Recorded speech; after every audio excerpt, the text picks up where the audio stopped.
नमो भगवते वासुदेवाय। ओम नमो भगवते वासुदेवाय।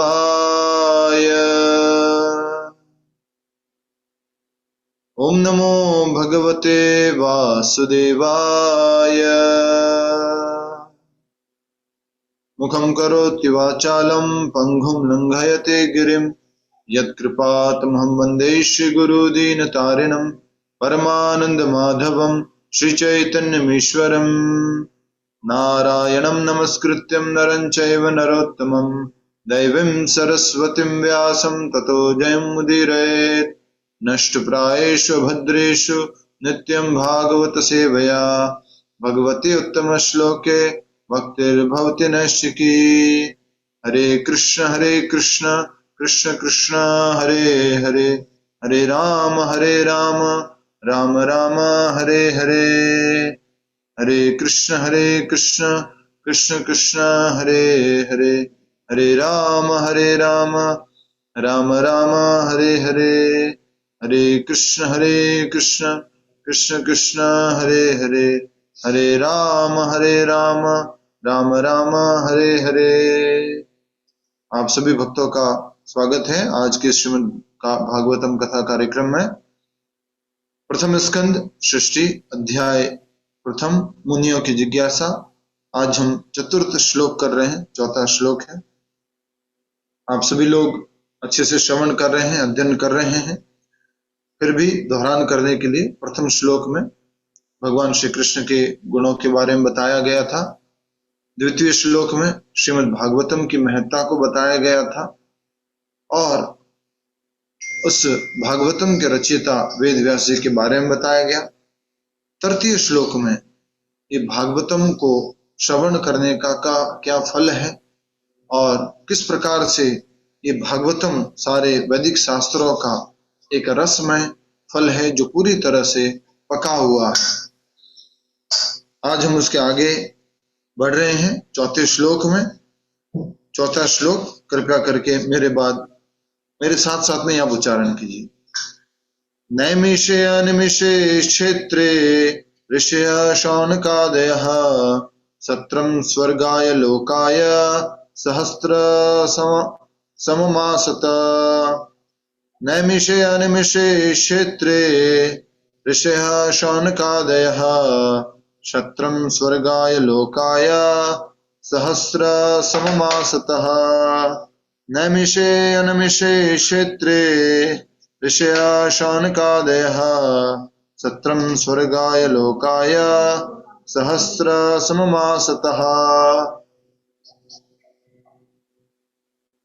शब्दार्थ। नैमिषे नैमिषारण्य नामक वन में अनिमिष क्षेत्रे भगवान विष्णु को जो पलक नहीं झपकाते, अनिमिषे क्षेत्रे भगवान विष्णु के बारे में कहा गया जो पलक नहीं झपकाते हैं, हमेशा अपने भक्तों को दर्शन देते हैं और उनको भी वो देखते रहते हैं, अपना करुणामयी अपना दृष्टिपात वो करते रहते हैं। वो हो गए भगवान विष्णु। विशेष रूप से प्रिय स्थल में भगवान श्री विष्णु को विशेष रूप से प्रिय स्थल में अनिमिष क्षेत्र, क्षेत्र हो गया स्थान।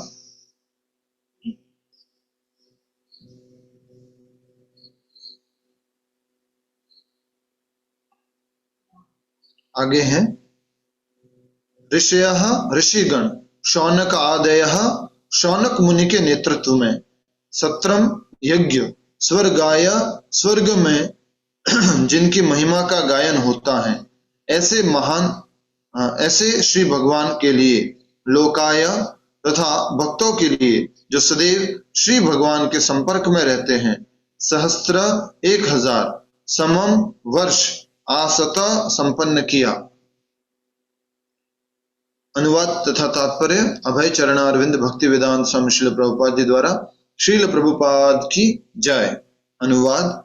एक बार नैमिषारण्य के वन में एक पवित्र स्थल पर शौनक आदि महान ऋषिगण श्री भगवान तथा उनके भक्तों को प्रसन्न करने हेतु 1000 वर्षों तक चलने वाले यज्ञ को संपन्न करने के उद्देश्य से एकत्र हुए।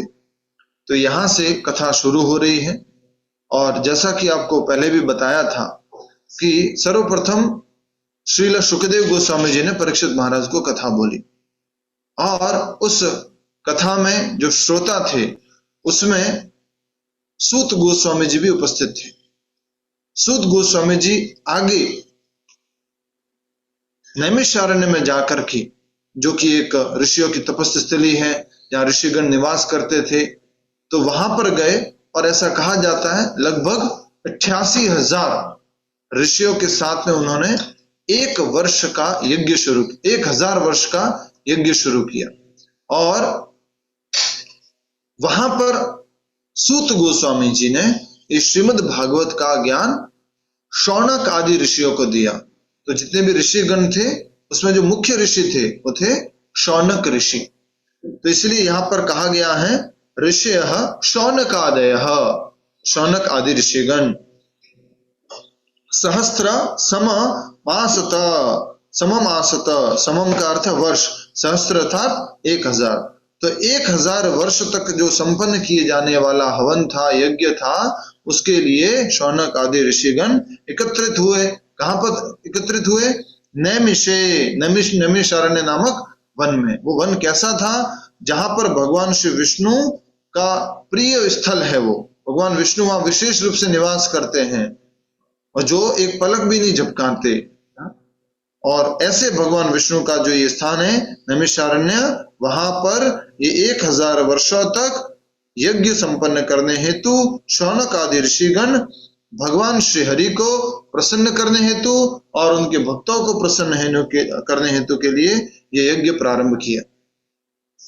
ठीक है, आगे अब हम तात्पर्य को समझ रहे हैं। जहां पर भी कुछ आपको ऐसा लगे नहीं समझ में आ रहा है उसको आप नोट कीजिए और बाद में प्रश्न पूछिए। तात्पर्य, पिछले 3 श्लोक श्रीमद् भागवत की प्रस्तावना के रूप में थे।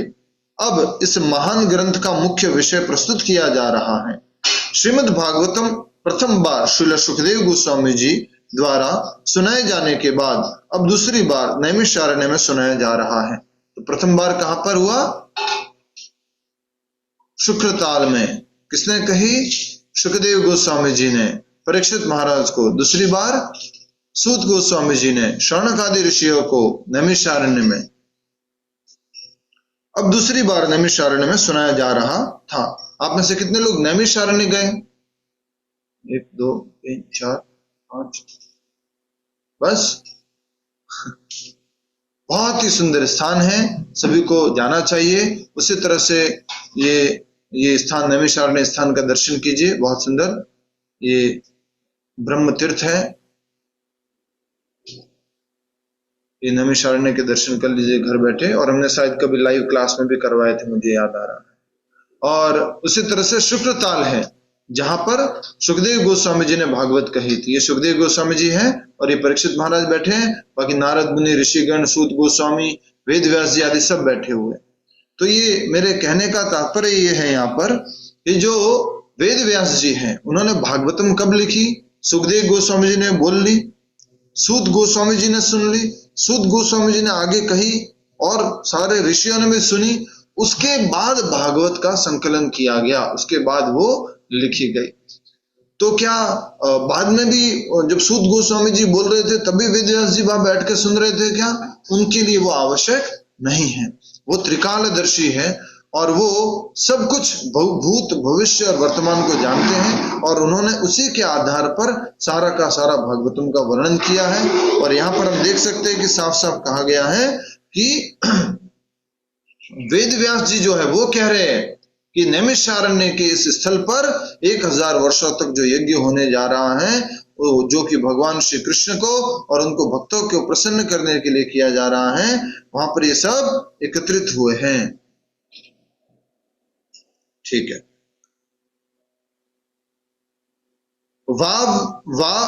वायवीय तंत्र में कहा गया है कि इस विशिष्ट ब्रह्मांड के शिल्पी ब्रह्मा ने एक ऐसे विराट चक्र की कल्पना की जो ब्रह्मांड को चारों ओर से घेर सके। इस विराट चक्र की धुरी एक विशिष्ट स्थान पर स्थित की गई जिसे नैमिषारण्य कहते हैं। तो ये जो नैमिषारण्य का भी आपने जो देखा था जल वाला जलाशय, वो धुरी है, यहां से उनको सेंटर रखा गया और पूरे ब्रह्मांड को जैसे नापा गया, ऐसे ये बहुत ही विशेष ब्रह्म तीर्थ, ब्रह्म सरोवर ये देख सकते हैं आप। यहाँ पर पानी आज भी चलता रहता है, घूमता रहता है, चक्र के जैसे पानी घूमता है यहाँ पर। तो ये वो तीर्थ है और यहाँ पर भी स्नान करने का बहुत महत्व है।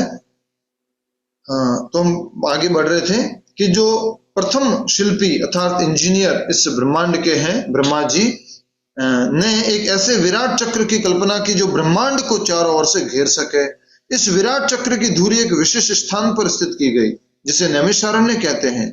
इसी प्रकार से नैमिषारण्य के वन का एक अन्य प्रसंग वराह पुराण में आता है, जिसमें यह कहा गया है कि इस स्थान पर यज्ञ करने से आसुरी मनुष्यों की शक्ति घटती है। अतएव ब्राह्मण लोग ऐसे यज्ञों को नैमिषारण्य में करना श्रेष्ठ समझते हैं।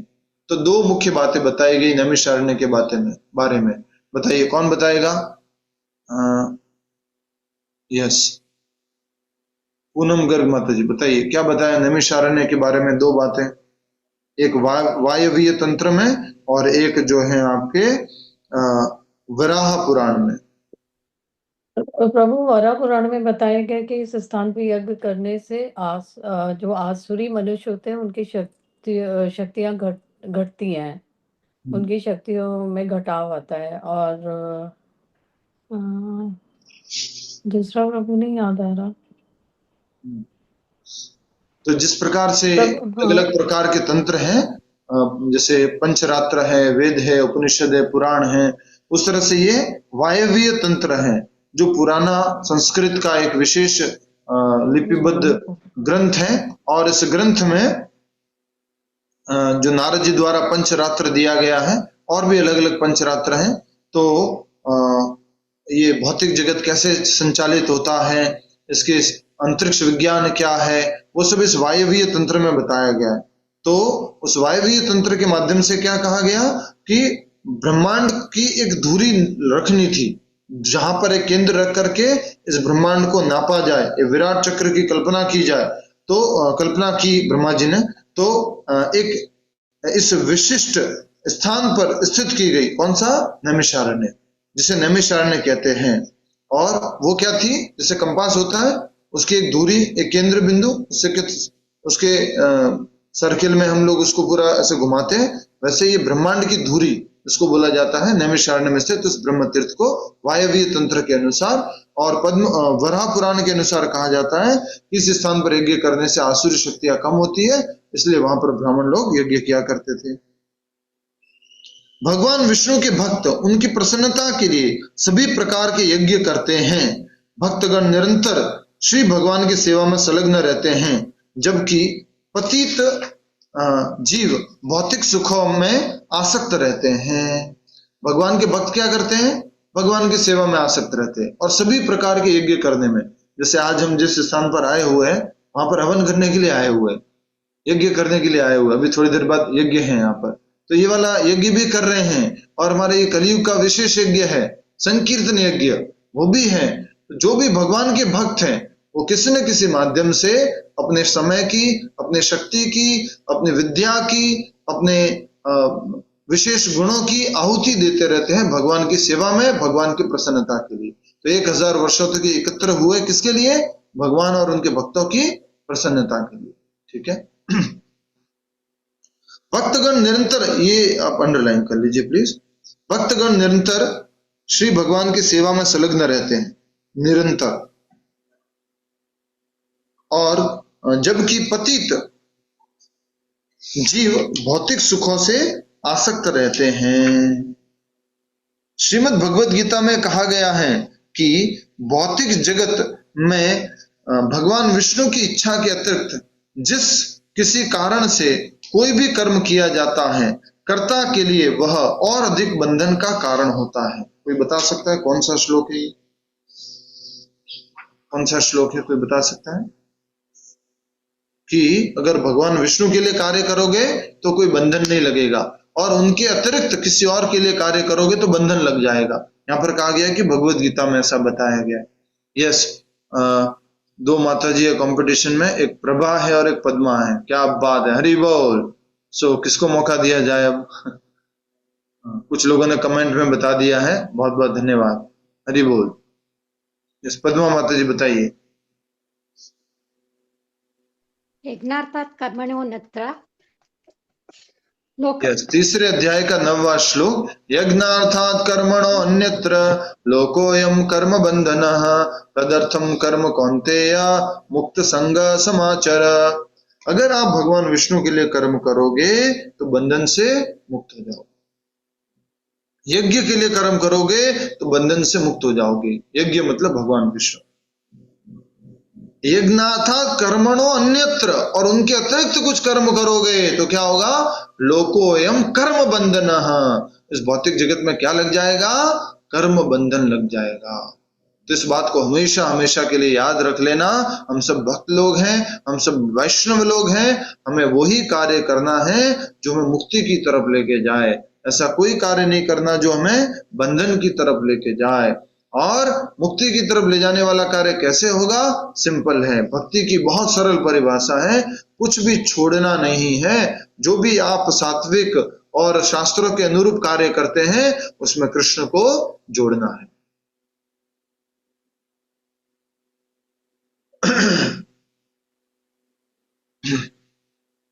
तो जैसे ही आप कृष्ण को जोड़ते हैं तो कर्म बंधन समाप्त हो जाता है।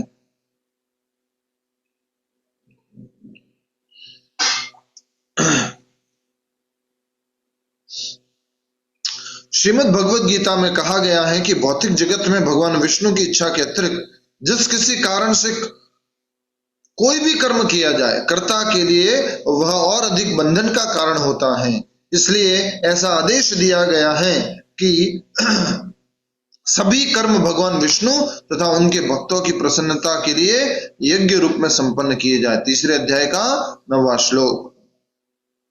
इससे प्रत्येक व्यक्ति को शांति तथा संपन्नता प्राप्त होगी। हर एक कार्य किसके लिए करना है? भगवान विष्णु की प्रसन्नता के लिए। कोई एक बता सकता है कि भगवान विष्णु की प्रसन्नता के लिए करेंगे तो पूरे जग में शांति कैसे होगी, पूरे जग में प्रसन्नता संपन्नता कैसे आएगी? कोशिश कीजिए। यस, जल्दी से। अनुपम गोयल माता जी बताइए। क्योंकि प्रभु भगवान जो कृष्ण है वो मूल है। जैसे एक वृक्ष की जड़ होती है, अगर उसको हम पानी देते हैं तो स्वतः जो है पूरी टहनियाँ या फिर फल फूल बहुत बढ़िया, हरि बोल। सिंचित तो हो अगर हम जाते हैं। पेड़ के जड़ में पानी डालेंगे तो स्वतः ही वो तने में और उनके डालियों में और उनके अलग अलग प्रकार के पत्तों में, फूलों में, फलों में, सब जगह पहुंच जाएगा। उसी प्रकार जो है, अगर कृष्ण के लिए हम यज्ञ करेंगे, आहुति देंगे तो क्या होगा? सब लोग संतुष्ट हो जाएंगे, सब लोग प्रसन्न हो जाएंगे, सबको आनंद हो जाएगा, प्रसन्नता हो जाएगी। इस बात को हमेशा याद रखिएगा। प्रभुपाद जी अपने प्रवचन में एक बहुत ही सुंदर बात बताते हैं। हाँ, जैसे परिवार है हमारा, परिवार में पति पत्नी है, तो अगर उन दोनों को साथ में अच्छे से रहना है, प्रेम से रहना है, तो प्रभुपाद जी बताते हैं कि एक जो कंपास होता है, एक सेकंड के लिए पॉज कर दीजिए। तो प्रभुपाद जी उदाहरण देते हैं कि जैसे कि एक कंपास होता है, उसका एक केंद्र है और उसके बाद में आप सर्किल बनाओ, ठीक है, और उसके बाद में उस कंपास का जो केंद्र है वो चेंज कर दो आप, फिर एक सर्किल बनाओ। तो ये सर्किल आपस में क्या करेंगे? एक दूसरे को इंटरसेक्ट करेंगे, एक दूसरे को काटेंगे। प्रभुपाद जी कहते हैं कि दोनों का केंद्र जो है एक हो, और फिर आप कंपास का कितना भी उसको फैलाओ, कितने भी सर्किल बनाओ, आपस में एक दूसरे को काटेंगे नहीं। वैसे ही परिवार ऐसे होना चाहिए। हमारा केंद्र बिंदु भगवान होने चाहिए। पूरे संसार के, पूरे समाज के, पूरे राष्ट्र के सभी लोगों के केंद्र बिंदु भगवान होने चाहिए। उनके आसपास फिर आप उनको धुरी बना करके, उनको केंद्र बना करके जितना भी कर्म करेंगे वो सब कर्म क्या हो जाएगा? कृष्ण भक्ति होगा, और आपस में कभी लड़ाई झगड़ा कलेश ये सब नहीं होगा। इसलिए यहाँ पर बताया गया है कि भगवान कृष्ण को केंद्र में रख करके उनको उनकी प्रसन्नता के लिए, उनके भक्तों की प्रसन्नता के लिए हमें यज्ञ करना चाहिए। फिर आगे बताया गया है, बड़े बड़े ऋषि मुनि जन सामान्य का कल्याण करने हेतु सदैव उत्सुक रहते हैं, वैसे ही शौनक आदि ऋषि एक महान तथा निरंतर चलने वाले याज्ञिक अनुष्ठान को संपन्न करने के उद्देश्य से इस नैमिषारण्य नामक पवित्र स्थान पर एकत्र हुए। तो ऋषि मुनियों का जीवन किसके लिए? समाज कल्याण के लिए, जन कल्याण के लिए। उन्होंने अपना अगर घर त्यागा है, परिवार त्यागा है, वो जंगल में रह रहे हैं, तपस्या कर रहे हैं, उस तपस्या का क्या उद्देश्य है? समाज कल्याण, जन कल्याण। तो उस कल्याण करने के उद्देश्य से वो सदैव उत्सुक रहते हैं। और वैसे ही शौनक आदि ऋषि एक महान तथा निरंतर चलने वाले याज्ञिक अनुष्ठान को संपन्न करने के उद्देश्य से इस नैमिषारण्य नामक पवित्र स्थान पर एकत्र हुए। भुलक्कड़ मनुष्य शांति तथा संपन्नता पाने का उचित मार्ग नहीं जानते। सही बात है, अंडरलाइन करो इसको। भुलक्कड़ मनुष्य शांति तथा संपन्नता पाने का उचित मार्ग नहीं जानते, किंतु साधु पुरुष इसे भली भांति जानते हैं। फलस्वरूप वे समस्त मनुष्यों के कल्याण के लिए ऐसा कर्म करना चाहते हैं जिससे विश्व में शांति आ सके। उनका काम, उनका जीवन, उनके सेवा, उनका दिनचर्या किसके लिए? विश्व कल्याण के लिए, जगत कल्याण के लिए। इसलिए भारतीय संस्कृति में साधु संतों को, ऋषि मुनियों को बहुत बड़ा ऊंचा स्थान दिया गया है और उनको बहुत सम्मान के साथ में, आदर के साथ में व्यवहार किया जाता है। फलस्वरूप वे समस्त मनुष्यों के कल्याण के लिए ऐसा कर्म करना चाहते हैं जिससे विश्व में शांति आ सके। वे समस्त जीवों के शुभ चिंतक मित्र होते हैं और वे व्यक्तिगत कष्ट झेलकर भी सभी मनुष्यों के कल्याण के लिए श्री भगवान की सेवा में संलग्न रहते हैं। भगवान श्री विष्णु एक विशाल वृक्ष के तुल्य हैं तथा देवता, मनुष्य, सिद्ध, चारण, विद्याधर एवं अन्य सभी जीवों सहित बाकी सब इस वृक्ष की शाखाएं, उपशाखाएं तथा पत्तियां जैसे हैं। समझ में आ गया ना? ये तो बहुत सरल और स्पष्ट बताया गया। और भागवत में प्रभुपाद जी लिख रहे हैं, देखिए एक बार फिर से पढ़ लो इसको। जो साधु पुरुष होते हैं वे समस्त जीवों के शुभचिंतक मित्र होते हैं और वे व्यक्तिगत कष्ट झेलकर, समझ में आया आपको? व्यक्तिगत कष्ट झेलकर भी सभी मनुष्यों के कल्याण के लिए श्री भगवान की सेवा में संलग्न रहते हैं। श्री भगवान विष्णु एक विशाल वृक्ष के तुल्य हैं तथा देवता, मनुष्य, सिद्ध, चारण, विद्याधर एवं अन्य सभी जीवों सहित बाकी सब इस वृक्ष की शाखाएं, उपशाखाएं तथा पत्तियां जैसे हैं। यदि वृक्ष की जड़ को पानी से सींचा जाए तो वृक्ष के सभी भागों का स्वयमेव पोषण हो जाता है। केवल उन शाखाओं तथा पत्तों का पोषण नहीं होता जो वृक्ष से अलग हो गए हैं। ये बहुत महत्वपूर्ण है। जो लोग अपने आप को इस वृक्ष का भाग नहीं मानते उनको प्रसन्नता नहीं होगी, उनको आनंद नहीं मिलेगा। अगर आप अपने घर में भी पूजा कर रहे हो और अपने घर में भी कुछ ऐसे लोग हैं जो भगवान की भक्ति में, सेवा में जुड़ना नहीं चाहते हैं और आप कीर्तन कर रहे हो हरे कृष्णा, तो उनको शांति नहीं, उनको क्या मिलेगी उस टाइम में? अशांति मिलेगी। क्या ये जोर जोर से गा रहे हो, जब देखो तभी हरे कृष्णा, जब देखो तब टीवी पे तुम्हारे यही ऑनलाइन लाइव दर्शन चलता रहता है, तो उनको अशांति होती है क्योंकि वो उस वृक्ष की शाखाओं से, पत्तियों से, फलों से, फूलों से किसी भी प्रकार से जुड़े हुए नहीं है। अपने आप को उन्होंने विलग कर दिया है। और प्रभुपाद जी कहते हैं कि हमने वो सेवा ले रखी है, हमने वो टास्क ले रखी है। प्रभुपाद जी कह रहे हैं कि जिसके अंतर्गत ये सब जितने भी विलग हुए प्राणी हैं, जीव है, मनुष्य है, उन सबको वापस कृष्ण से जोड़ना है। ये सेवा है। जैसे ही जुड़ जाएंगे तो क्या हो जाएंगे? प्रसन्न हो जाएंगे। ठीक है। वे निरंतर सींचते रहने पर भी धीरे धीरे सूख जाते, जो क्या हो चुके हैं? अलग हो चुके हैं। उनको खाली पानी डालो अलग से तो कुछ नहीं होने वाला। वृक्ष से जुड़ा रहना बहुत जरूरी है। ये उदाहरण याद आ गया ना आपको? मात्र अंगुलियों को हम भोजन कराएंगे तो अंगुलियों को ताकत मिल जाएगी। अंगुलियां भोजन करो, देखो गुलाब जामुन, रसगुल्ला खाओ, नहीं ताकत मिलेगी। उनका भोजन जो है वो पेट में जाना है, तब जाके इनको ताकत मिलेगी। एक बात तो ये हो गई। दूसरी बात, इन अंगुलियों को काट दिया, हाथ को काट दिया और अलग से फिर हाथ को खाना खिला रहे हैं, तो हाथ को ताकत मिलेगी? फिर भी नहीं मिलेगी। कितना भी भोजन कराओ नहीं मिलेगी। वो पेट से, शरीर से जुड़ा हुआ होना जरूरी है। उसी प्रकार सबका इस पेड़ से, उपशाखाओं का, पत्तों का, इन सब का इस मुख्य पेड़ से जुड़ा हुआ रहना बहुत जरूरी है।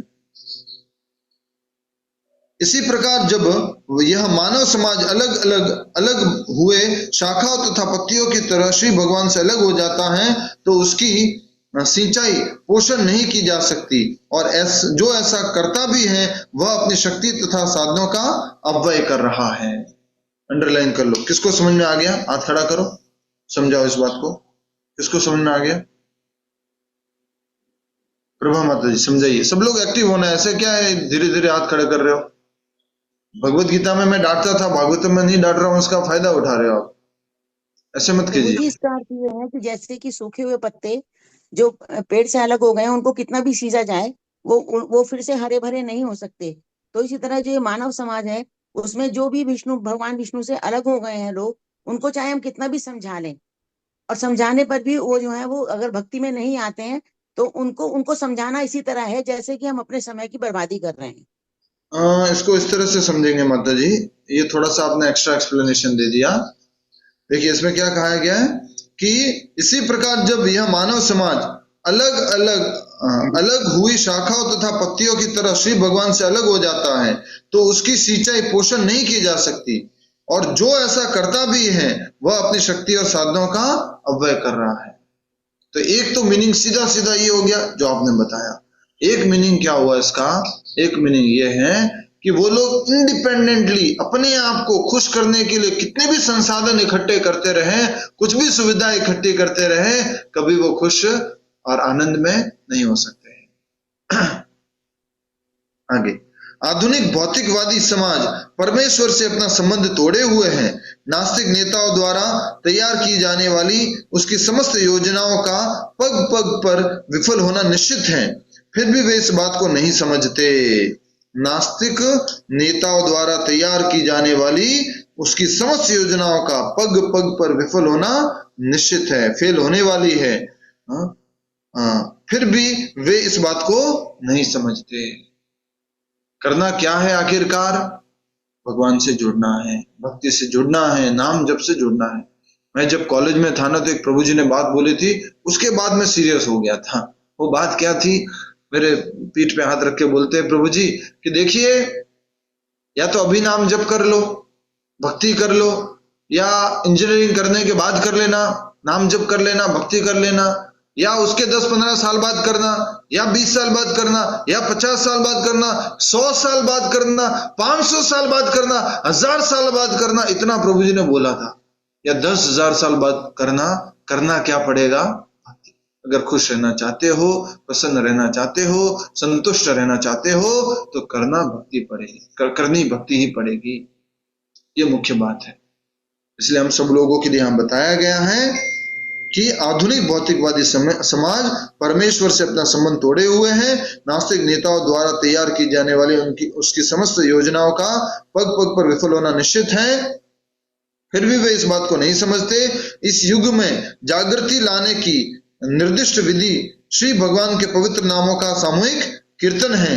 भगवान श्री चैतन्य महाप्रभु ने इसकी विधियों तथा साधनों को अत्यंत वैज्ञानिक ढंग से प्रस्तुत किया है। संकीर्तन की विधियों को और साधनों को अत्यंत वैज्ञानिक ढंग से प्रस्तुत किया है। बुद्धिमान मनुष्य उनके उपदेशों का लाभ वास्तविक शांति तथा संपन्नता लाने हेतु उठा सकते हैं। श्रीमद् भागवतम भी उसी उद्देश्य से प्रस्तुत किया गया है। आगे चलकर इसकी विशद व्याख्या की जाएगी कि भागवतम का उद्देश्य क्या है? हरि नाम संकीर्तन, और विश्व में क्या लाना? उसके हरि नाम संकीर्तन से वास्तविक लाभ, वास्तविक शांति और संपन्नता। इसके लिए संकीर्तन है, इसके लिए नाम जप है, और ये हमारे जीवन का उद्देश्य है। तो आज हम यहीं पर समाप्त करते हैं। आगे का श्लोक कल हम करेंगे। आज थोड़ा सा हम हवन कार्यक्रम के लिए आए हुए हैं, और एक बेंगलोर से भी प्रभु जी आए हुए हैं, तो वो थोड़ा अच्छे से यहाँ पर कार्यक्रम करना है हमें। प्रभु जी पहुंच गए, हमने सोचा था थोड़ा लेट पहुंचेंगे। ठीक है, तो अभी मैं निवेदन करूंगा उन भक्तों से जिन्होंने पहले श्लोक की, दूसरे श्लोक की और तीसरे श्लोक की समरी की है, वो अपनी समरी को यहाँ प्रस्तुत करेंगे। उसके बाद सब लोग सामूहिक रूप से नाम जप करेंगे। उससे पहले किसी का कोई प्रश्न है तो पूछ सकते हैं। माइक अनम्यूट करने की सुविधा दे दी है। सब यहीं पे उपस्थित रहेंगे, समय है आपके पास। यस, कोई प्रश्न? प्रभु सुखदेव जी की मदर का नाम पिंजला था शायद। हाँ, कल बात हुई। ठीक है, प्रभु एक क्लैरिफिकेशन। बोलिए। प्रभु जी पहले सुखदेव गोस्वामी ने परीक्षित महाराज को भागवतम ज्ञान दिया, उसके पश्चात सुद गोस्वामी ने ऋषि को ज्ञान दिया और हमें मिला। प्रभु जी यस, हमारे को मिला है। उसके बाद में वेद व्यास जी ने उसका संकलन किया, उसको लिखा और उसके बाद हमें वो प्राप्त हुआ। ठीक है, यस, वेदांश माता जी। प्लीज रिपीट करिए, क्या बोले? श्रुति मंत्र और स्मृति मंत्र क्या होता है प्रभु? श्रुति मंत्र वो मंत्र, जैसे कि वेद हो गए उनको श्रुति मंत्र कहते हैं, उपनिषद हो गए उनको श्रुति मंत्र कहते हैं, जो श्रवण करने मात्र से आगे चलते गए थे पीढ़ी दर पीढ़ी। एक होता है स्मृति मंत्र, जो इतिहास हो चुका है, जो कथाएं हो चुकी हैं, उनको याद रखा गया, दोबारा से उसको लिखा गया, उसको बोला जाता है स्मृति मंत्र। ऐसा कह सकते हैं, श्रुति प्रथम है, स्मृति सेकेंडरी है। पहले श्रवण है, फिर स्मरण मेमोरी में आने वाला है। ठीक है, हरे कृष्णा। तो एक एक करके अपना समरी शुरू कीजिए। सबसे पहले सीता सुंदरी माता जी, उसके बाद भावना गुप्ता जी, और उसके बाद में फिर से सीता सुंदरी माता जी है, और उसके बाद सब लोग बैठ करके नाम जप करेंगे। आप सभी को एक बार मैं यहाँ के ठाकुर जी का दर्शन करा देता हूँ। ये पीछे बहुत सुंदर हनुमान जी थे, ये आप देख सकते हैं। यहाँ मंदिर दर्शन हो रहे हैं आपको? एक जना बोलिएगा, बस एक जना। और बस बस, ये है श्री श्री राधिका वंशी बिहारी जी, उनका दर्शन है। एक परिवार में हम आए हुए।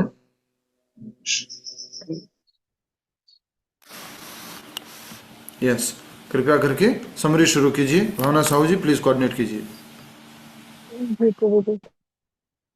तो 1.1.1 सीता सुंदरी माता की आपके पास रेडी है।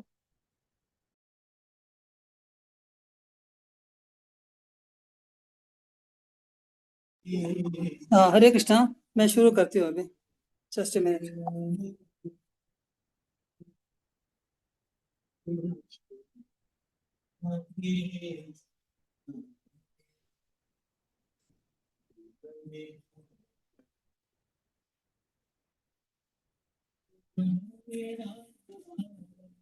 और सबसे पहला वाला जन्म यस।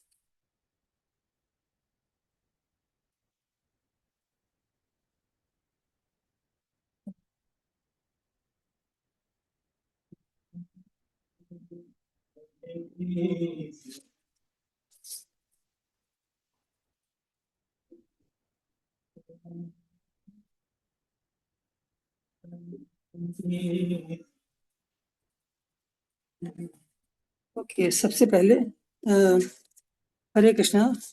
सबसे पहले श्रीमद् भागवतम के बारे में बताया गया है। भगवान का वर्णन है इसमें। पहला श्लोक है, ओम नमो भगवते वासुदेवाय। जन्माद्यस्य यतो अन्वयाति तरतश्चार्थे श्वभिज्ञः स्वराट् तेने ब्रह्म हृदय आदि कवये मुह्यन्ति यत्सूरयः तेजो वारि मृदां यथा विनिमयो यत्र त्रिसर्गो अमृषा धाम्ना स्वेद सदा निरस्त कुहकम सत्यम परम धीमहि।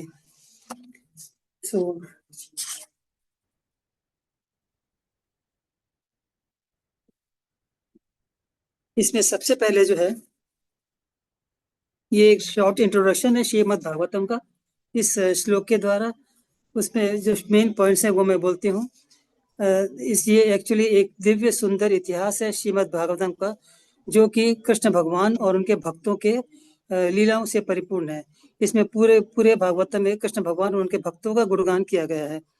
इसकी रचयिता श्री वेद व्यास जी है और श्रील वेद व्यास जी देव ने सभी वैदिक शास्त्रों का संकलन किया था, चारों वेदों का, वेदांत सूत्र का, ब्रह्म सूत्र का, पुराणों का, महाभारत का और आदि काफी भी।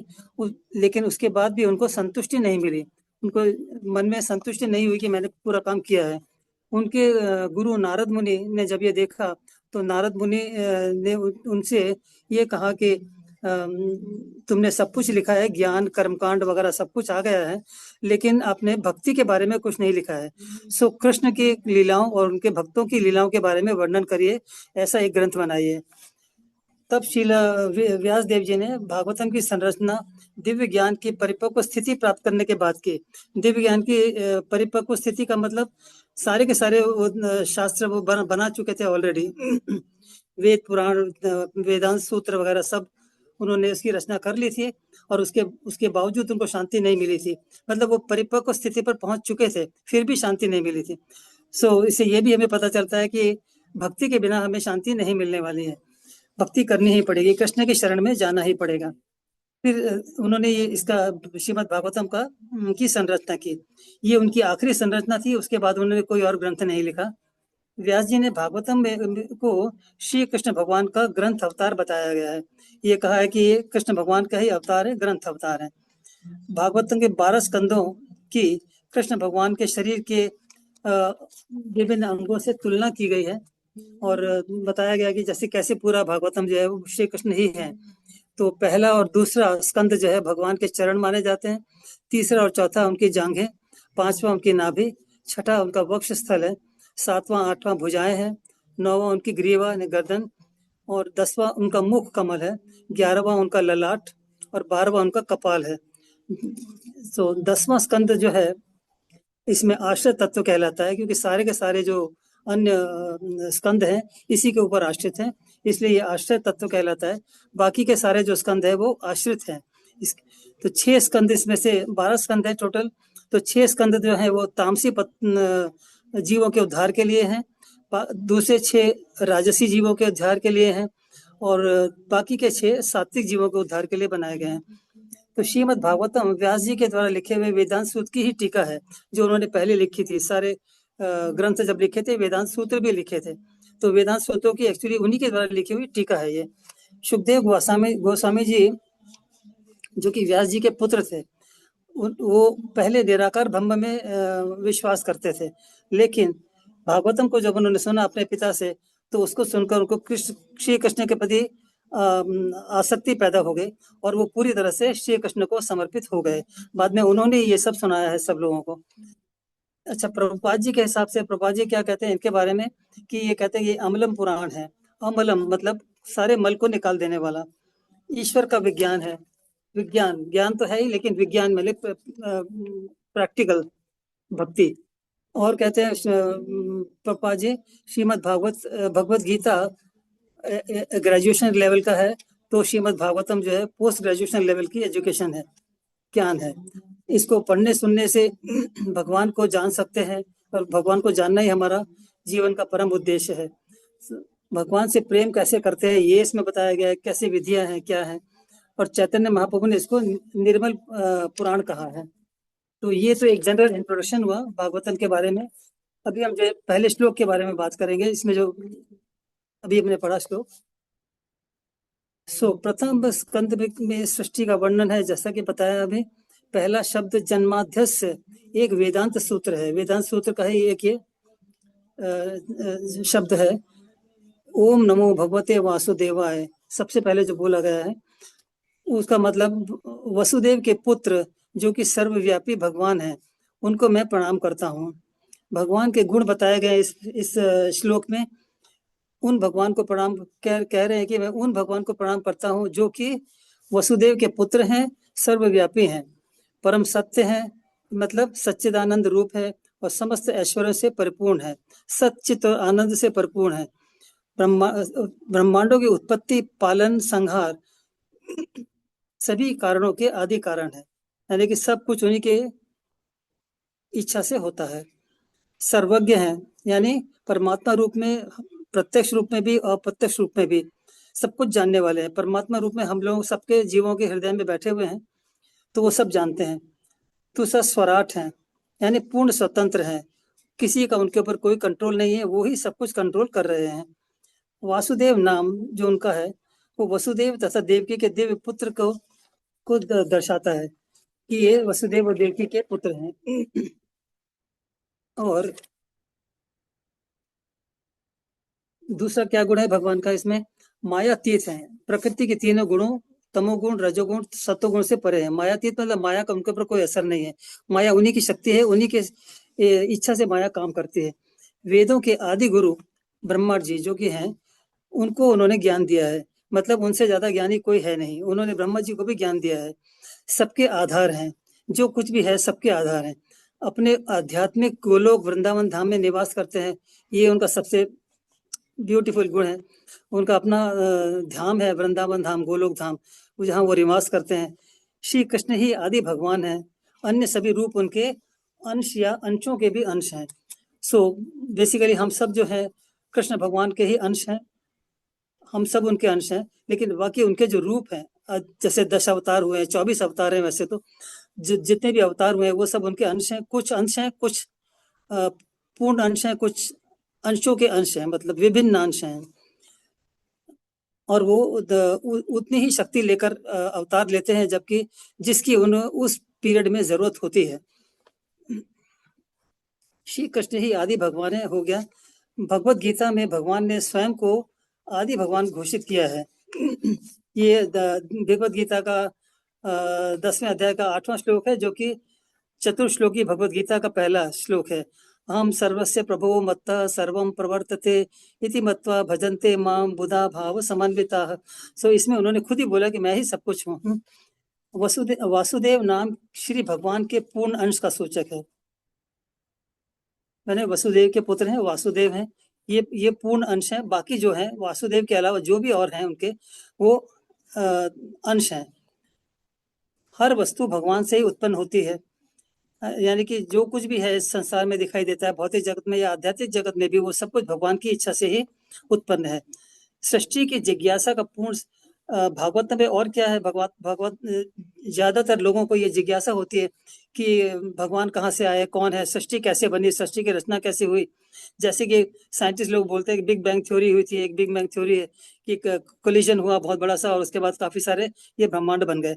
लेकिन ये सिर्फ ये सही नहीं है।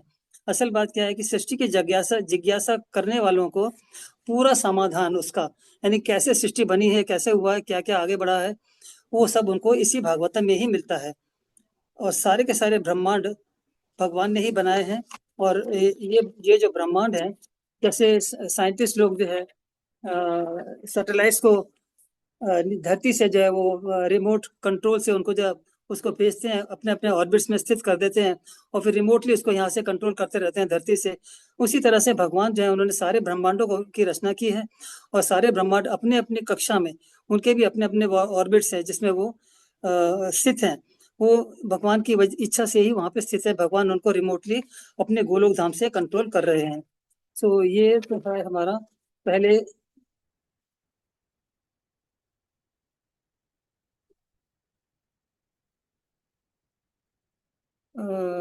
हाँ ठीक है, ये हो गया हमारा इसका पहले वाले का। हरे कृष्णा। तो भावना गुप्ता माता जी, आप सेकंड श्लोक करेंगे? कुछ जी, और बाकी है क्या? हरे हरे कृष्णा। कृष्णा, कुछ और बाकी है क्या? नहीं माता जी। Okay then, Hare Krishna, thank you. Hare Krishna. पहले श्लोक का सेकंड डे का है। हाँ हाँ, वो कर रही हूँ, वो भावना गुप्ता माता जी कर रही है। श्रीमद् सेकंड वाला ये भागवतम 1.1.1 पेज नंबर 54 से ये स्टार्ट होगा। सेकंड डे कंटिन्यू है। वैदिक साहित्य में बताया गया है कि भगवान परम पुरुष हैं। ब्रह्मा से लेकर चिंटी तक सभी जीव व्यक्ति हैं। उसी प्रकार भगवान भी एक व्यक्ति हैं और उनके पास असीमित बुद्धि है और श्रेष्ठतम अचिंत्य शक्तियां हैं। किंतु कुछ नास्तिक लोग इससे सहमत नहीं होते। इसके लिए न्यूटन वैज्ञानिक का उदाहरण दिया गया है प्रभु जी के द्वारा। न्यूटन वैज्ञानिक का उदाहरण ये था कि जब न्यूटन का एक फ्रेंड था, उसने बोला कि वो किसी भी भगवान की किसी भी शक्तियों में या भगवान में कोई विश्वास नहीं रखता है, तो न्यूटन ने रात में ही एक ऐसा आविष्कार बनाया कि जिससे कि वो सब चीजें जो है सुबह मॉर्निंग में उठ के देख सकता था। तो उसने बोला कि सुबह जब ही उसने उसको देखा उस मॉडल को, तो उसने न्यूटन से पूछा कि ये किसने बनाया है।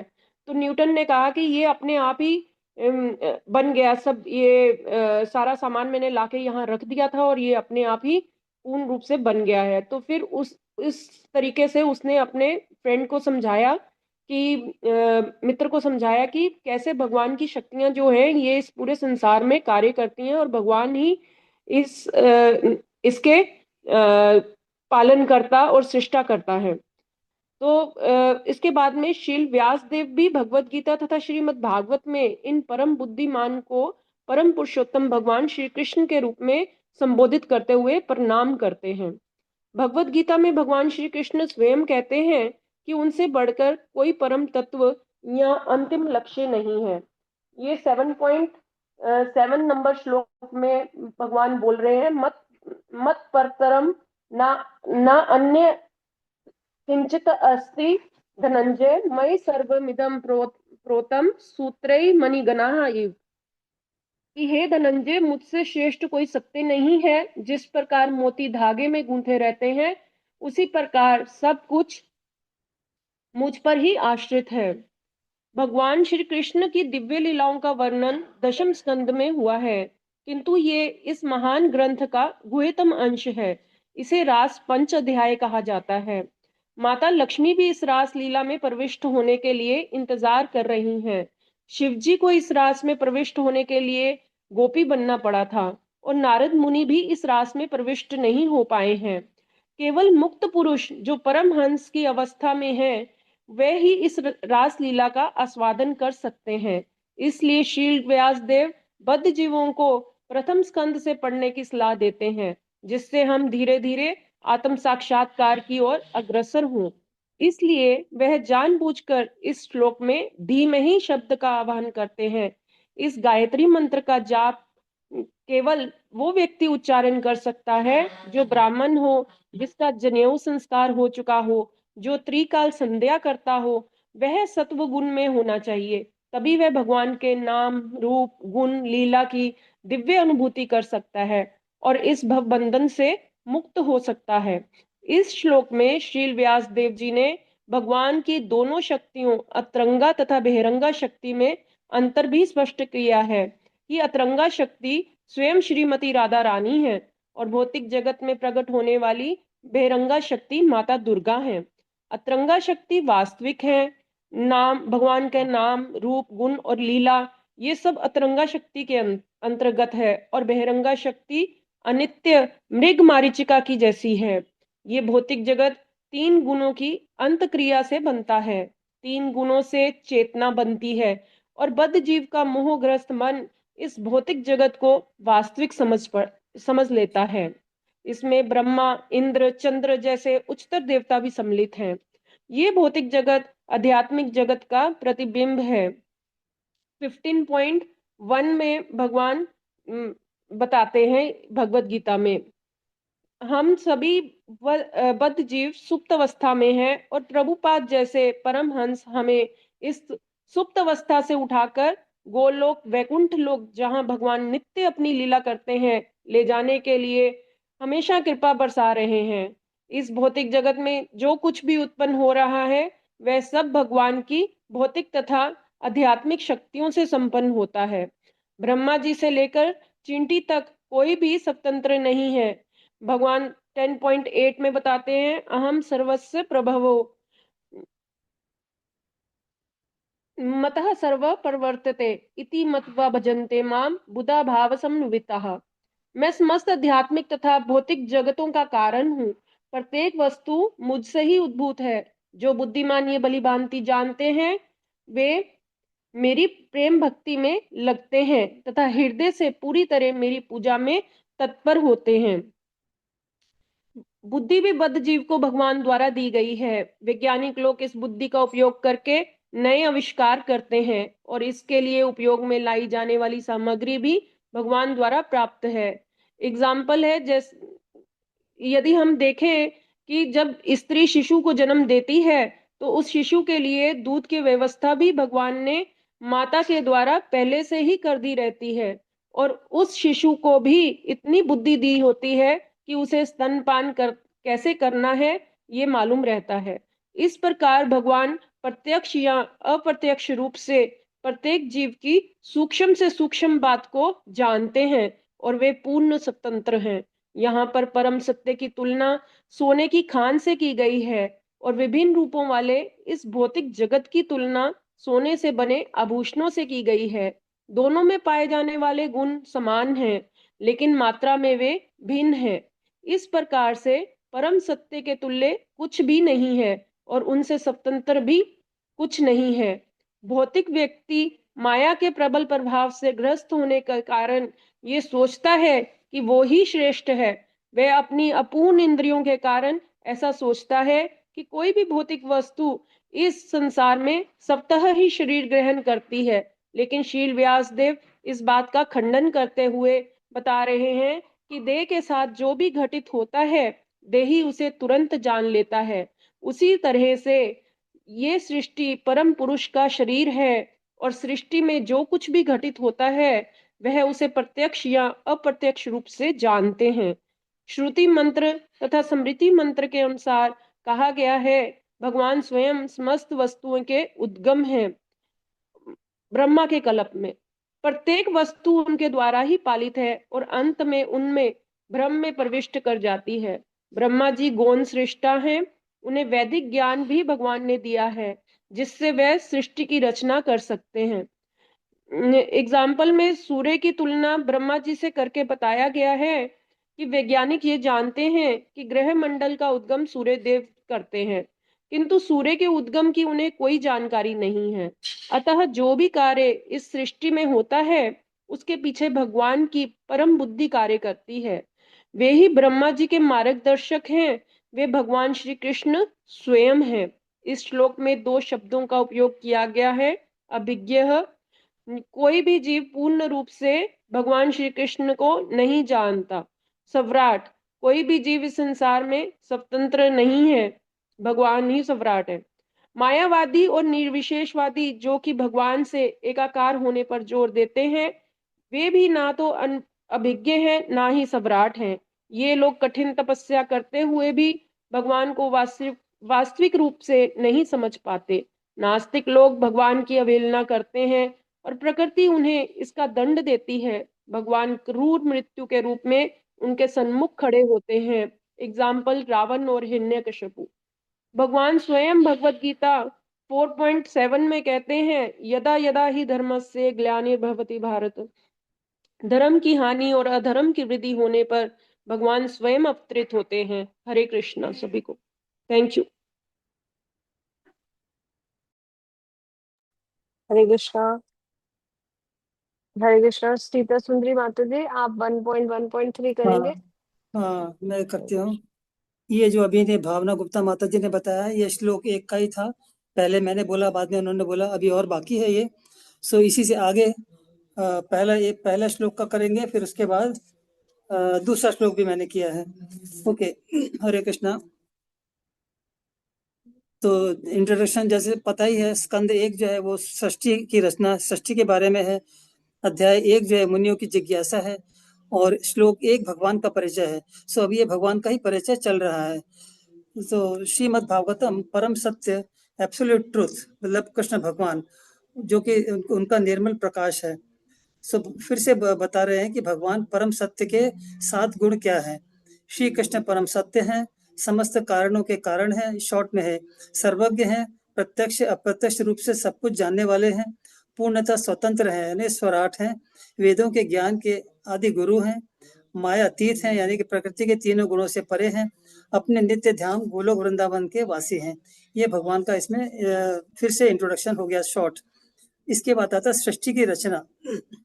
परमेश्वर परम पूर्ण है, श्रुति मंत्रों द्वारा इसकी पुष्टि हुई है। श्रुति मंत्र जो सुन के आगे बढ़ाए गए हैं, सुनने से जो याद रहते हैं, उससे काम उससे आगे परंपरा उसकी बढ़ी है।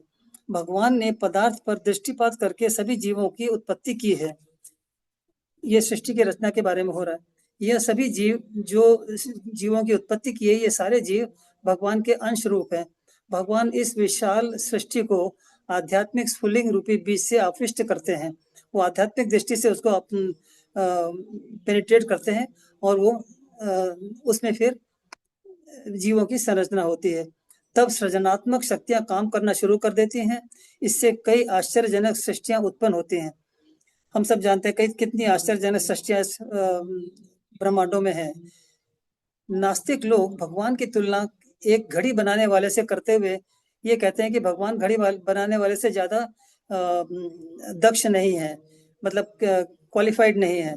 तो क्यों ऐसा बोलते हैं? किंतु असली बात यह है कि ईश्वर जो है वो सर्वश्रेष्ठ है, वो ये जानते नहीं है क्योंकि वो नास्तिक हैं बेसिकली।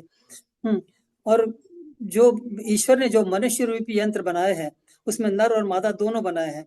एक ही बार उन्होंने नर और मादा बना दिए हैं। नर और मादा यंत्र जो है ये स्वयं अपने जैसे ही अनेक यंत्र उत्पन्न कर सकते हैं, जो कि घड़ियां नहीं कर सकती हैं। घड़ी अगर बनाना होगा तो एक एक घड़ी के ऊपर स्पेशली उसको काम करना पड़ेगा। अतः ईश्वर की तरह कोई भी सृजन नहीं कर सकता है। ईश्वर का दूसरा नाम असमूर्त है। असमूर्त का मतलब है जिसके बराबर कोई नहीं है, जिसके तुल्य न कोई है और न कभी कोई उनसे बढ़कर है। वो ही परम सत्य है। परम सत्यम भौतिक ब्रह्मांडों की उत्पत्ति से पहले भी श्री भगवान थे। ये परम सत्यम का एक्सप्लेनेशन, शॉर्ट एक्सप्लेनेशन है। भौतिक ब्रह्मांडों की उत्पत्ति से पहले भी श्री भगवान थे और प्रलय के बाद भी वही रहेंगे। मतलब वही परम सत्य है, बाकी सब अस्थायी है। ब्रह्मा जी को वैदिक ज्ञान उन्होंने दिया। भव बंधन से मुक्त होना है अगर हमें, तो उनकी शरणागति आवश्यक है, जो कि भगवद गीता के 7.4 श्लोक में बोली गई है। मुझे याद नहीं है श्लोक अभी। महात्मा वही बन सकता है जो भगवान को सभी कारणों का कारण मान लेता है। यानी कि इस लेवल तक पहुंचने के लिए, महात्मा लेवल तक पहुंचने के लिए सबसे पहले पूर्ण विश्वास होना चाहिए कि जो कुछ भी हो रहा है उसका कारण केवल और केवल कृष्ण भगवान ही है। सो सभी कारणों का कारण मान लेना है। Then you can reach up to the level of mahatma. Shridhar Swami के अनुसार कई प्राचीनतम पुराणों में भी भागवतम का उल्लेख है। कुछ लोग बोलते हैं कि भागवतम जो है वो एकदम आधुनिक पुराण है और स्टोरी है, किसी ने लिखी है, और लेकिन असल में ये बहुत प्राचीन पुराण है जिसका कि उल्लेख श्रीधर स्वामी जी ने कहा है। तो पहला है मत्स्य पुराण। इसमें गायत्री मंत्र का भागवतम के में उल्लेख है। गायत्री मंत्र का भागवतम में उल्लेख है। प्रत्यासुर का भी इसमें इतिहास आता है, जो कि बहुत ही प्राचीन केसेस हैं। यह भी कहा गया है कि भद्र पूर्णिमा के दिन भागवतम का दान करने से भगवत धाम की प्राप्ति होती है। इतना शुभ है वो दिन। अनेक विद्वानों ने भागवतम पर कई टीकाएं की हैं, लेकिन वो सब टीकाएं जो है जीवों को भ्रम में डालने वाले हैं।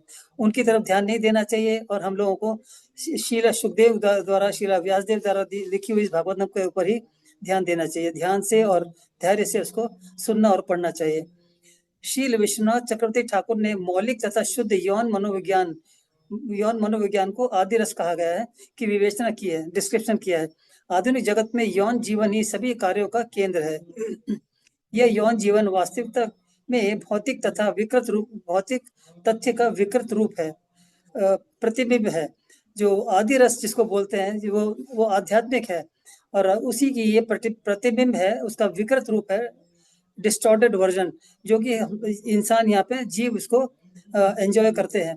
और यहाँ पे सब कुछ जो कुछ भी एक्टिविटीज है वो सब आपके यौन मनोविज्ञान के ऊपर ही आधारित है।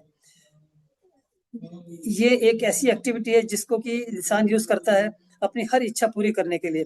काम का अर्थ मोक्ष सब जो क्या है को यूज करने के लिए, पाने के लिए इस्तेमाल करता है। अच्छा, ये यौन जीवन वास्तविकता से भौतिक तथ्य का विकृत रूप है, प्रतिबिंब है। भौतिक अवस्था की काम वासना और आध्यात्मिक काम वासना में अंतर है, बहुत अंतर है। श्रीमद् भागवतम धीरे धीरे आध्यात्म की पूर्ण अवस्था तक ले जाता है। 3 प्रकार के भौतिक कर्म होते हैं: सकाम कर्म, काल्पनिक दर्शन, कार्यकारी देवताओं की पूजा, जो कि वेदों में बताई गई है। इन सबों से श्रीमद् भागवतम हमको ऊपर उठाता है। सो ये एक एक्चुअली एंड हुआ आपका पहले श्लोक का। नाउ श्लोक नंबर 2।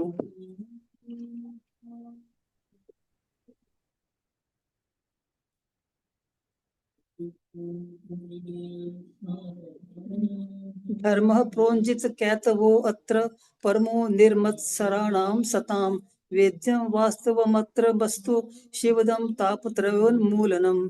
श्रीमद्भागवते महामुने कृते किं वा परैरीश्वरः सद्यो हृदय वरुध्यते अत्र कृतिभिः शुश्रुभिः तत्क्षणात्। डिफिकल्ट है पढ़ने। ओके इसका इसके बारे में जो छोटा सा इंट्रोडक्शन है वो ये है। ये श्रीमद् भागवतम के गुण बताता है ये श्लोक, अभिधेय है। और वो पहले वाला जो था वो संबंध था, भगवान के साथ हमारे संबंध बताए गए थे, इसलिए अभिधेय है। तो इसमें क्या है, इसमें भागवतम का ज्ञान है पूरा। इस दूसरे श्लोक में समस्त झूठे ग्रंथों को ये बहिष्कृत करता है। यानी कि झूठे ग्रंथ वही हैं जो कि हमें कर्म कांडों में फंसाए रखते हैं और जो विभिन्न लोगों ने अपने मन के हिसाब से टीकाएं की हैं, उनको सबको बहिष्कृत करता है, मतलब उनको निकाल दिया हम लोग इस जिंदगी से, और सर्वोच्च सत्य का प्रतिपादन करता है। ये भागवतम क्या करता है, सर्वोच्च सत्य क्या है, कृष्ण भगवान है, उन्हीं को जानना, उन्हीं को पाना, यही सर्वोच्च सत्य है, इसका प्रतिपादन करता है। ऐसा सत्य त्रय तापों के संतापों को समूल नष्ट करता है। जब ये सत्य का ज्ञान हमें हो जाता है तो दैहिक दैविक भौतिक जितने ताप इस भौतिक जगत में है वो सब नष्ट हो जाते हैं। ध्यान पूर्वक विनीत भाव से भागवतम को सुनने से हृदय में भगवान स्थापित हो जाते हैं। ध्यान पूर्वक और विनीत भाव से धर्म अर्थ काम मोक्ष प्रदान करने वाला है। धर्म अर्थ काम मोक्ष प्रदान करते हुए हमें ऊपर उठाता जाता है और सबसे परे कर देता है।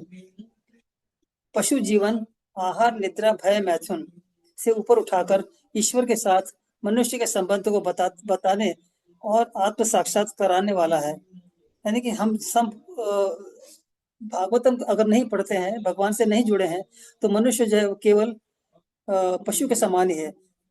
आहार, निद्रा, भय, मैथुन के अलावा इंसान जीव, उसको भगवान ने बुद्धि दी है ये जानने के लिए, समझने के लिए, पढ़ने के लिए कि उसका असली संबंध किससे है, कैसा है, भगवान के साथ संबंध है, उसको जानना है, उसको पाना है।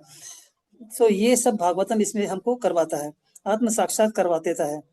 पढ़ने समझने वाले, इसको पढ़ने वाले, समझने वाले किसी से स्पर्धा नहीं रखते, किसी से जलसी नहीं है, क्योंकि उनका रास्ता ही अलग है। इन लोग दुनियादारी के रास्ते में वो नहीं फंसते हैं, उनका रास्ता अलग है। वो रास्ता क्या है, वो भगवत धाम को जाता है। सो उसमें जलसी का कोई क्वेश्चन ही नहीं होता। भागवतम भगवान के साकार रूप की जानकारी देता है। यानी कि भगवान साकार है, सगुण है और उनका हमारे ही तरह एक व्यक्ति है और वो हमारी सेवा स्वीकार करते हैं, उनसे हमारा आदान प्रदान हो सकता है। ये साकार रूप का ज्ञान हमें देता है। और दूसरे जो शास्त्र हैं, ज्ञान कांड, उपासना कांड, कर्म कांड, उन सबसे ये काफी श्रेष्ठ है। हालांकि ज्ञान कांड, उपासना कांड, कर्म कांड भी इंसान को ज्ञान तो देते हैं, लेकिन वो वही ज्ञान देते हैं जिससे कि वैसे भव सागर में फंसा रहेगा। यही सब अपनी इच्छाएं पूर्ति करता रहेगा, और इच्छा होगी और कुछ करेगा। कर्म कांड में जो लिखा है वो करते जाएगा, कुछ कुछ पाता जाएगा, लेकिन वो बाहर नहीं निकल पाएगा। तो इन सबसे भागवतम पुराण जो है सबसे सर्वश्रेष्ठ है, क्योंकि उसका लक्ष्य क्या है, उसका लक्ष्य परम सत्य है। ये सब नहीं है उसका लक्ष्य। भेदा भेद के दर्शन को घोषित करता है। जन्माद्यस्य वेदांत सूत्र है। भेदा भेद का दर्शन मतलब भेद भी है और अभेद भी है। हम भगवान से एक भी हैं और भगवान से अलग भी हैं। यानी हम गुणों में भगवान के समान हैं, उनसे एक है, और मात्राओं में उनसे कम है। और भेद अभेद का मतलब है भेद अभेद मतलब हम एक ही हैं, भेद मतलब हम दो भी हैं। दो इन द सेंस वो हमारे मालिक हैं और हम उनके दास हैं। ये हमें अच्छी तरह से समझना है। जन्माद्यस्य वेदांत का सूत्र है जिसमें ये बताया गया है। पूर्ण रूप से शरणागत भक्त यह जानता है कि वह भगवान के साथ एक होते हुए भी उसका नित्य दास है। ये भेद अभेद का एक्सप्लेनेशन है। शील व्यासदेव भगवान नारायण के प्रामाणिक अवतार माने जाते हैं। इसमें ये भागवत में ये भी बताया गया है कि परमेश्वर समग्र शरीर है। सभी देवता उनके शरीर के अंग हैं। यानी कि हमने वो विराट रूप जो दिखाते हैं काल्पनिक, उसमें दिखाया हुआ है कि विराट रूप में पीछे बीच में विष्णु भगवान है और बाकी सारी देव देवता उनके हजारों मुंह, हजारों हाथ, सब कुछ है। सो बेसिकली मेन भगवान उनका समग्र शरीर, बाकी सब उनके अंग हैं माने जाते हैं। इसलिए अगर विष्णु भगवान की पूजा कर ली तो बाकी किसी देवी देवता की पूजा करने की आवश्यकता नहीं रहती है। अनेक पुण्य कर्मों के बाद ही मनुष्य श्रीमद् भागवतम सुनने के योग्य बन पाता है। तो ये तो बहुत ही भाग्यशाली चीज है हम सबों के लिए कि हम लोग सुन रहे हैं भागवतम। व्यास मुनि का आश्वासन है, ये व्यास मुनि ने कहा है, इसमें आश्वासन दिया है कि जो श्री भगवान की ये इसको पढ़ने से भगवान का साक्षात्कार हो सकता है और परम पद की प्राप्ति, परम हंस की पद की प्राप्ति भी हो सकती है। सो ये दूसरे श्लोक का सारांश हुआ। हरे कृष्णा। हरे कृष्णा। तो अभी के लिए फिर हम माला कर ले। अभी सभी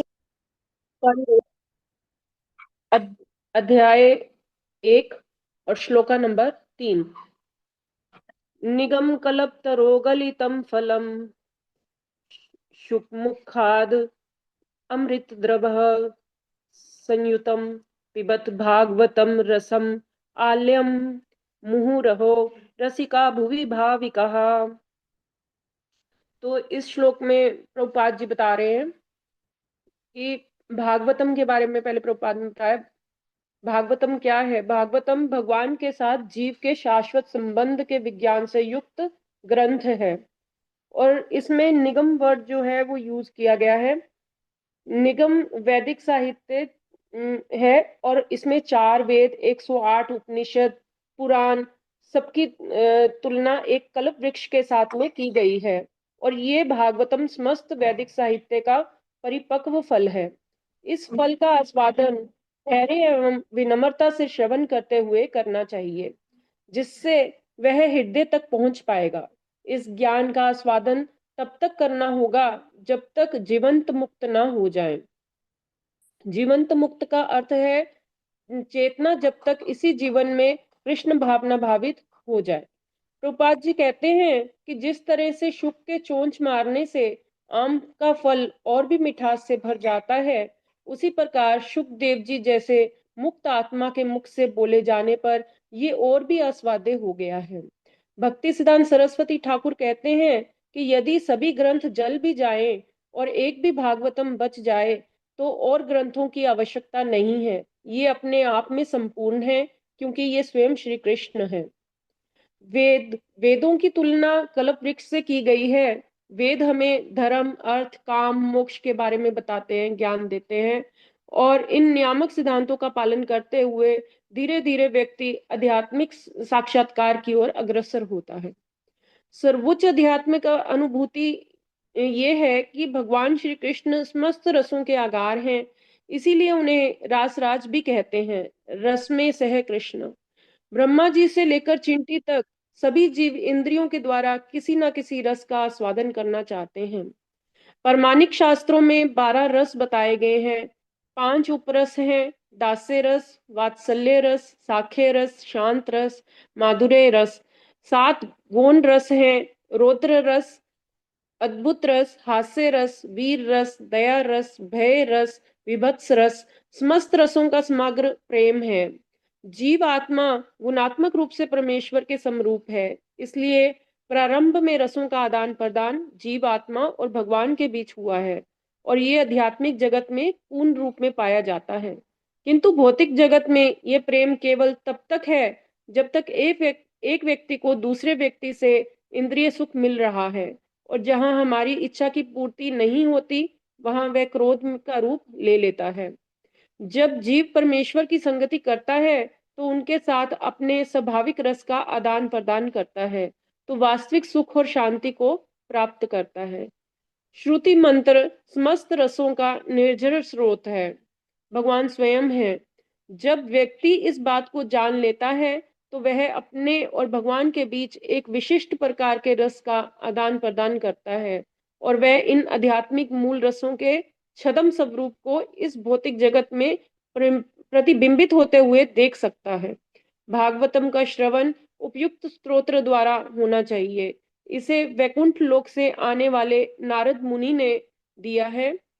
उन्होंने इस वेद को व्यास देव जी को प्रदान किया और वेद व्यास जी ने अपने पुत्र शुकदेव जी को और उन्होंने परीक्षित महाराज जी को सुनाया था। शुकदेव जी अपनी माता के गर्भ से ही मुक्त आत्मा थे। भागवतम में शुकदेव जी ने भगवान की लीला का वर्णन कर्मबद्ध रूप से किया है। इसे गुरु शिष्य परंपरा के द्वारा ही कर्मबद्ध रूप में ही श्रवण करना चाहिए। ये एक ऐसा दिव्य ज्ञान है जो सभी वर्गों के मनुष्यों को भाने वाला है, चाहे वो मुक्त कामी हो या पर ब्रह्म के साथ तदात्म्य की इच्छा रखने वाले हों। इसलिए इसे किसी व्यवसायिक कथावाचकों के मुख से कभी नहीं सुनना चाहिए। हरे कृष्णा। माता जी, थैंक यू माता जी।